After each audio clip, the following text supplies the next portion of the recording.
देखो दोस्तों, इतना कष्ट पाते हैं हम, फिर जब हम गर्भ हत्या करते हैं तो हमारा पाप कितना बड़ा होता है। सब माताओं से विनती है, संयम से रहें, सावधान रहें। यह हत्या ऐसी नहीं तुम्हारे दान पुण्य से क्षमा हो पाएगी। ये तो भ्रूण हत्या है, गर्भ हत्या है, बहुत बड़ा पाप है। आप लोग अज्ञान के कारण उसको ध्यान नहीं देते, इससे खिलवाड़ समझते हो। कितना ज्ञान है, बेटी ही माँ है, बेटी ही बहन है, बेटी ही पत्नी है, बेटी ही किसी के जीवन का आधार है और बेटी ही किसी के जीवन का आधार बनने वाली है। और आपने गर्भ में देख लिया बेटी है, तुम स्वयं माँ होकर उसका साथ दे रहे हो उसे नष्ट करने के लिए। तुम्हारी तो बात ही समझ में नहीं आती, क्या बुद्धि भ्रष्ट हो गई है। अगर पुरुष का इतना महत्व है तो बेटियां ना हो तो तुम्हारी कौन सी गति होगी।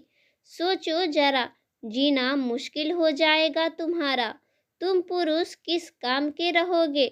स्त्री स्वरूप अर्धांग है। जिस घर में माँ बहन नहीं है, ये स्त्री स्वरूप नहीं, शमशान जैसा होता है। ध्यान दीजिए, यह बहुत बड़ी गलती है। जो अपनी बेटी की हत्या करते हैं, यह वह पाप है जिसे मिटाने से भी नहीं मिटेगा। स्त्री हत्या करना शास्त्रों में बहुत बड़ा पाप कहा गया है। फिर वो तो बच्चा है, बिल्कुल नहीं। सुनो और भगवान से प्रायश्चित प्रार्थना करो कि हे नाथ, भूल से गलती हो गई, दूसरा कोई उपाय नहीं। ध्यान से समझ लीजिए, तुम्हारे भ्रूण हत्या गर्भ त्याग के पाप को नष्ट करने के लिए एकमात्र भागवत समर्थन है, दूसरा कोई नहीं। कोई दान पुण्य तीर्थ स्नान नहीं तुम्हें क्षमा नहीं कर पाएगा। ये ऐसा महापाप है। अगर हृदय में जलन करने और मूल संस्कृत के द्वारा पूरी 7 दिन में भागवत श्रवण की जाए नियम से, तो भगवान समर्थ हैं इस हत्या के पाप से भी आपको मुक्ति कर देंगी। जिससे ऐसे हत्या हो गई हो तो श्रीमद् भगवत का ज्ञान ले ले, नहीं तो बुद्धि आगे भ्रष्ट करके तुम्हें पूरी तरह से बर्बाद कर देंगे। यह पाप ऐसा नहीं कि तुम्हारे 2-4 माला घुमाने से क्षमा हो जाएगा। ये बहुत बड़ा अपराध है, सबकी समझ में नहीं आता। समझ जाओ, नहीं तो आप जहाँ भी हो वहीं से नष्ट हो जाओगे। यह अपराध नष्ट नहीं होगा। अगर इस पाप को नष्ट करना है तो श्री भागवत की कृपा से ही नष्ट हो सकता है।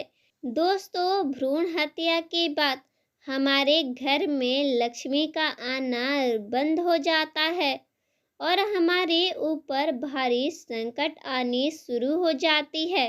व्यापार में गिरावट शुरू हो जाती है और घरों में दुख, कलेश, बीमारियां शुरू हो जाती हैं।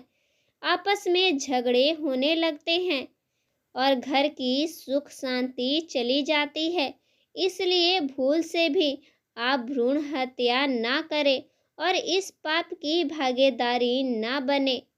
अगर जब आपको यह पता लगता है कि लड़की है तो आप यह समझ लें कि यह भगवान की कोई लीला है। अगर आपके घर में लक्ष्मी आने वाली है तो वह भगवान की कोई ना कोई मर्जी जरूर है, जिसकी वजह से आपको बेटी दे रहे हैं। इसलिए आप खुशी खुशी स्वीकार कीजिए, ना कि उसका अपमान कीजिए। तो दोस्तों, जानकारी अच्छी लगी हो तो वीडियो को लाइक करें और चैनल को सब्सक्राइब जरूर कर लें। राधे राधे।